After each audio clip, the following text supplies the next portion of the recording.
ఇప్పుడు big boss season 8 start అయింది కదా, మీకు నచ్చిన కంటెస్టెంట్ ఎవరు? విష్ణుప్రియ.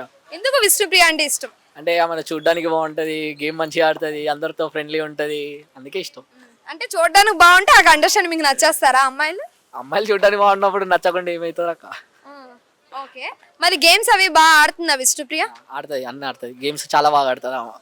అంటే బయట అరుస్తూ మంచిగా అందరితో మింగిల్ అవుతూ ఉంది కదా, ఇక్కడికి వచ్చి లో ఏమైనా అయిందా? లేదక్క, అట్లేం లేదు కానీ చాలా బాగా ఆడుతుంది, అందరితో ఫ్రెండ్లీగానే ఉంటుంది ఆమె. అంటే ఇంకా గేమ్ స్టార్ట్ చేయలేదా అని అంటున్నారు కదా, మరి ఇంకా స్టార్ట్ చేయలేదా? చేసింది అక్క, ఇప్పుడు అందరితో బాగానే ఆడుతుంది కదా ఆమె. గేమ్ స్టార్ట్ చేయడం అదే ఆపోజిట్ వాళ్ళు అట్లా చెప్పడమే తప్ప ఆమె చాలా బాగా ఆడుతుంది ఆమె. ఓకే, ఇప్పుడు మొన్న క్లాన్స్ సెలెక్ట్ చేసినప్పుడు విష్ణుప్రియని 1 minute ఎవరు సెలెక్ట్ చేయలేదు కదా, అది ఆ సిచ్యువేషన్ ఎలా అనిపించింది? అంటే నచ్చలే ఆ సిచ్యువేషన్, ఎందుకంటే అందరూ అంత మంచి ఆడే ఆమెను కూడా ఎవరు చూడకుండా సెలెక్ట్ చేయకుండా ఉంటే చూడబుద్ది అది బిగ్ బాస్ అలా చేస్తే. ఓకే, ఎవరు సేఫ్ ప్లేయర్ అనిపిస్తుంది? మణికంఠ.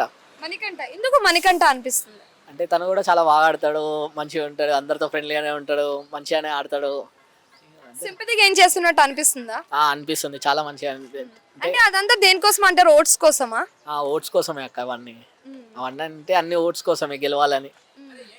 ఆయన ఈ వీక్ లో ఎలిమినేట్ అయ్యే ఛాన్సెస్ ఉన్నాయా, లేదు అంటే ఇంకా ఉంటాడా? ఉంటాడక్క, ఎట్లన్నా ఉంటాడు. ఆయన లేకపోతే ఎట్లా, అంత మంచిగా ఆడేటైనా. అంటే ట్రోల్స్ చేసుకునే వాళ్ళకి మంచిగా ట్రోల్స్ కి కంటెంట్ ఇస్తున్నారు అనా? కంటెంట్ ఇస్తాను, ట్రోల్స్ అయిందాక ఫేమస్ కావడానికి ఏదైనా చేస్తారు, దాంట్లో ఏముంది, అతను బాగానే ఆడతాడు అతను.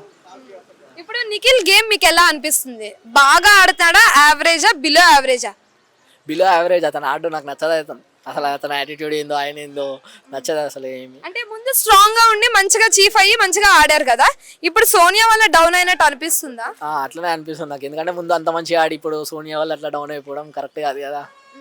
అంటే ఇప్పుడు సోనియా ఒకవేళ ఎలిమినేట్ అయితే నిఖిల్ మళ్ళీ కంబ్యాక్ అవుతాడా, లేదా సోనియాని పక్కన పెట్టినప్పుడు కంబ్యాక్ అవుతాడా? పక్కన పెడితేనే కంబ్యాక్ అవుతాడు అక్క. ఎలిమినేట్ అది మనం చెప్పలేం కానీ అతను ఆమెను పక్కన పెడితేనే అతను కంబ్యాక్ అవుతాడు, గెలిచే ఛాన్సులు ఉంటాయి అతనికి. ఓకే, నైనిక గేమ్ ఎలా ఆడుతుంది? సూపర్ ఆడుతుంది అక్క, ఆమె కూడా చాలా బాగా ఆడుతుంది. నైనా ఆడపుల్లిని అనిపిస్తుందా మీకు? ఆడపులే ఆమె. ఓకే, ఇప్పుడు నార్మల్ శేఖర్ భాష గారు ఎలా ఆడుతున్నారు? బాగానే ఆడతారు అతను కూడా. మాకు నచ్చేది అయితే వీళ్ళే, ఫస్ట్ అడిగినావు కదా, వాళ్ళే. అంత ఎక్కువ మంది గేమ్ చూడం మేము. ఎవరు జెన్యూన్ గా అనిపిస్తుంది? నైనికనే అనిపిస్తుంది, జెన్యున్ గా ఆడుతుంది. అంటే ఏం కోపాలు ఏమున్నాయి పెట్టుకోదు, ఓపెన్ ఫ్రాంక్ ఆడేస్తుంది అమ్మ, ఏదన్నా చెప్పేస్తుంది ముఖం.